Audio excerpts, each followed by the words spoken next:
تاکہ وہ زیادہ بال نہیں رکھتا تھا، اس طرح لگتا تھا کہ وہ مرید بننے کے قابل ہے۔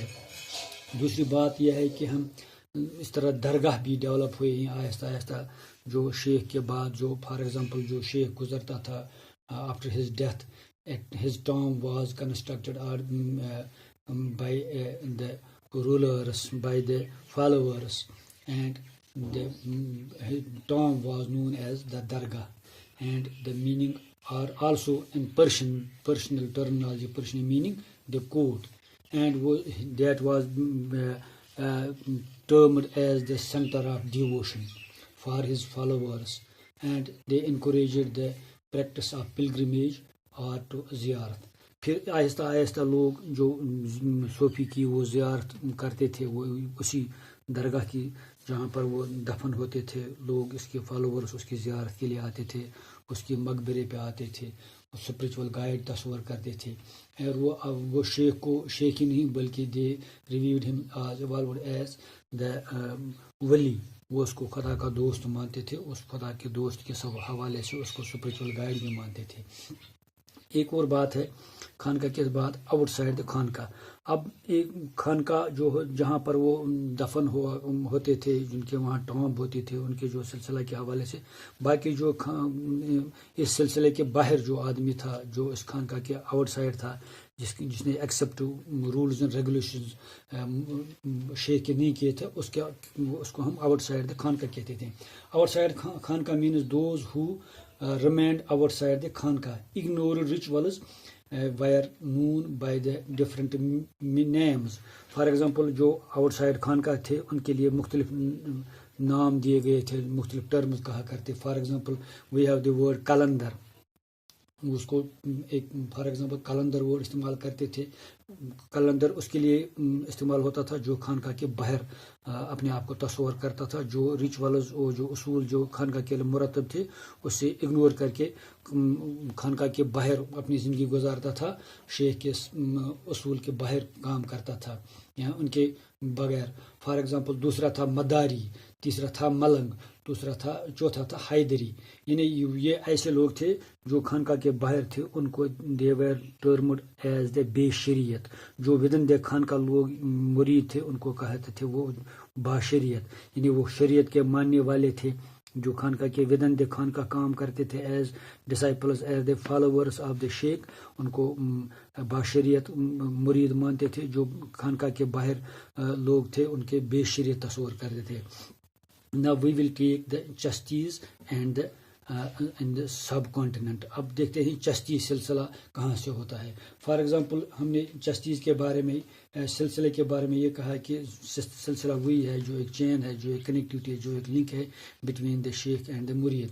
اب چشتیز کے حوالے سے یہ کہا جا رہا ہے کہ جو سب سے جو گروپس میں چشتی گروپ جو تھا، that was known as the influential the group of migrants who have migrated from Central Asia or from abroad, and the Sufis among the migrant Sufis among the migrant people, the Chasti سلسلہ جو تھا، جو Chishti followers تھے وہ سب سے influential مانے جاتے تھے، کیونکہ ان میں ایک خوبی یہ تھی they have adopted the local environment or adopted the Indian features of devotion۔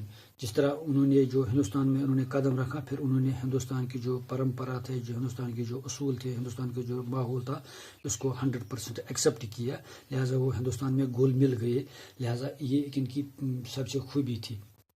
ایک بات اور ہے کہ انہوں نے جو لوگ اسپیشلی 4ویں صدی میں انہوں نے ایک ریور یمنا کے کنارے پر گیاس پور جو جگہ تھی دہلی میں، وہاں پر ایک زیارت کنسٹرکٹ کی تھی اس کے نام پہ، شیخ نظام الدین اولیاء، جو آج بھی موجود ہے، وہاں پر تعمیر کی گئی تھی۔ وہ دہلی میں آج بھی ہے، ریور یمنا کے کنارے پر، اس وقت اس کا نام تھا گیاس الدین پور۔ تو آج وہاں پر شیخ نظام الدین اولیاء جو بستی ہے اس کو تعمیر کیا گیا تھا۔ تو اس طرح جو سب سے پہلے چشتی سلسلے کی جو وہاں پر زیارت، یہ جو درگاہ تعمیر ہوئی تھی، اس کو ہم شیخ نظام الدین اولیاء کے نام پہ آج بھی مانتے ہیں۔ وہاں پر ایک اوپن لنگر ہوا کرتا تھا، اوپن کچن جس کو مانتے تھے، لہذا اس کے بارے میں ایک امپورٹنٹ واقعہ یہ ہے کہ جب منگولز نے ہندوستان پہ حملے کے بارے میں سوچا تو لوگ وداؤٹ کنسیڈرنگ دے کوئی ہندو ہے، کوئی مسلم ہے، کوئی غریب ہے، کوئی امیر ہے، انہوں نے اس درگاہ میں پناہ لی کیونکہ وہاں لنگر اویلیبل تھا. تو شیخ نظام الدین جو تھے وہ خود انہوں نے ان کی سروس کی. That is interesting point. تو اس کے بعد جو لائف ان دا چشتی خانقاہ، جو لوگ تھے جو خانقاہ میں زندگی گزارتے تھے، ان کے بارے میں یہ کہا جاتا ہے کہ انہوں نے مختلف جو چشتیز کے بارے میں کہ وہ initially they were not in favour of the religiously worldly affairs. وہ پہلے دنیاوی معاملات میں زیادہ حصہ نہیں لیتے تھے. اس کے علاوہ جو پوائٹس تھے، whether they quote points are they other points, for example Amir Khusro جو تھے یا امیر حسن جو پوائٹ تھے، انہوں نے بھی شیخ نظام الدین کے بارے میں اپنی کتابوں میں لکھا ہے کہ how he served the people without caste, colour and the religion. انہوں نے ہر قسم کے، ہر مذہب کے جو ماننے والے لوگ تھے ان کی خدمت کیا کرتے تھے. لہٰذا ہر مذہب کے لوگ شیخ نظام الدین کی درگاہ پہ حاضری بھی دیتے تھے اسی بنیاد پر. دوسرے کوٹ پوئٹ تھے ضیاء الدین برنی. اس نے بھی بہت سے اپنی کتابوں میں شیخ نظام الدین کے بارے میں لکھا ہے. اب شیخ جو چشتی ڈیووشن جو تھا ان کے بارے میں ایک اور ہے. فار ایگزامپل جو چشتیز اینڈ ڈیووشنلزم یا چشتیز اینڈ دا خانقاہ، اس کے بارے میں یہ ہے کہ زیارت جو ان کی یہ تھی کہ دا پلگرمیج، فار ایگزامپل یہ دا پلگرمیج جو دیٹ واز کالڈ دا زیارت آف ٹام، زیارت ٹام آف صوفی، جو مرش کیا نام تھا اس کا، شیخ کی زیارت جو تھی جہاں پر وہ مدفن تھے، اس کی زیارت کے لیے جو لوگ آتے تھے اس کو وہ زیارت کرتے تھے اور وہاں پر قوالیاں گاتی تھی، اس کی ثنا خوانی کی جاتی تھی، اس کی جو کنٹریبیوشن اس کے بارے میں گنائے جاتے تھے، اس کی کنٹریبیوشن کے حوالے سے وہ اسپریچول گریس تھا اس کے بارے میں، اس کے وہ برکات کے بارے میں. اس کے سلسلے کے بارے میں یہاں 5 جو صوفیز ہیں. For example we have the 5 great Chishti saints. Khwaja Mohiuddin Chishti جو نمبر 1 پہ ہیں. دوسرے ہیں شیخ قطب الدین بختیار خاکی، وہ دوسرے چشتی سلسلے کے دوسرے شیخ ہیں. تیسرے ہیں شیخ فرید الدین گنج شکر، اور چوتھے ہیں شیخ نظام الدین اولیاء، اور 5ویں ہیں شیخ نصیر الدین چراغ دہلی. یہ 5 چشتی سلسلے کے مشہور و معروف گریٹ شیخس ہیں جو چشتی سلسلے کے ہیں. ایک اور بات ہے جو ان کے بارے میں یہ کہا جاتا ہے کہ وہ ڈیووشن اینڈ دا چشتی ڈیووشنلزم، کہ ان کے جو چشتیز ہیں وہ اپنے جو شیخ کے اپنے وہ شیخ کی اپنے جو انہیں ریلیجس لیبل کی اسپریچول گائیڈ اور اسپریچول ٹیچر تصور کرتے تھے. اینڈ ان کی جو مختلف لینگویج اور کمیونیکیشن جو تھے کہ انہوں نے لوکل لینگویج میں اپنے شیخس کے بارے میں اور اپنے ڈفرینٹ فالوورس کو ڈفرینٹ ورسز کے حوالے سے کمپوز کیے تھے. فار ایگزامپل بابا فرید نے جو اس نے کمپوز کیے تھے لوکل لینگویج میں، ایسے کچھ ورسز اس نے کمپوز کیے تھے جو آج بھی گرو نانک جو کتاب ہے جو گرو نانک صاحب جو ہیں اس پہ آج بھی بہت سے اندراج ہیں. اس نے ایک اور بات یہ ہے کہ لوری نامہ اور شادی نامہ جو بھی لوکل لینگویج میں اس نے بھی مرتب کیے تھے، کمپوز کیے تھے، کمپائل کیے تھے. تو وہ انہوں نے یعنی وہ اس کے علاوہ بھی لوکل لینگویج کے بارے میں اپنی ڈفرینٹ ورسز انہوں نے مرتب کیے تھے. صوفی سلسلے کے حوالے سے ایک اور بات یہ ہے کہ صوفیز اینڈ دا اسٹیٹ کہ پہلے جو انیشل سٹیج پہ جو صوفیز تھی they were not admitted the political authorities اور دا ورلڈلی افیئرس. وہ پہلے دنیا کو زیادہ امپورٹنس نہیں دیتے تھے، سیاستدانوں کے ساتھ زیادہ گل مل نہیں جاتے تھے، بلکہ سمپل زندگی گزارتے تھے، ہارڈ زندگی گزارتے تھے. لیکن آہستہ ان میں بھی پھر تبدیلی یہ آئی کہ they have accepted the donations and the grants from the political elites and from rulers and the sultans. کہ پھر انہوں نے مختلف فارج انہوں نے چیریٹیبل ٹرسٹ کے حوالے سے مختلف اوقاف ٹرسٹس میں قیادت تصور کی. اتنا ہی نہیں, they accept the donations in cash and kind. انہوں نے مختلف قسم کے ڈونیشنز ایکسیپٹ کیے from the rulers, from the sultans and from the elite class. اتنا ہی نہیں بلکہ however there was a conflict between the rulers and the Sufis on the basis of دو چیزوں پہ ان کی پروسٹریشن اینڈ کچن فیٹ.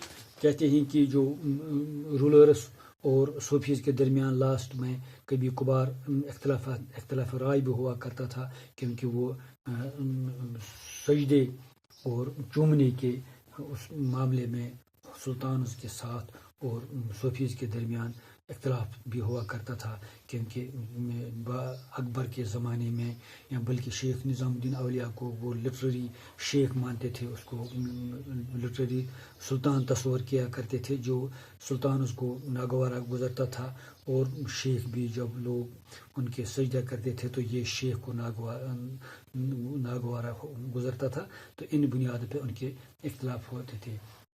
تو انشاءاللہ آئندہ یہ کنٹینیو کریں گے. دوسرے جو چشتی سلسلے کے بعد ہم سہروردی سلسلے کی بات کریں گے. Thank you.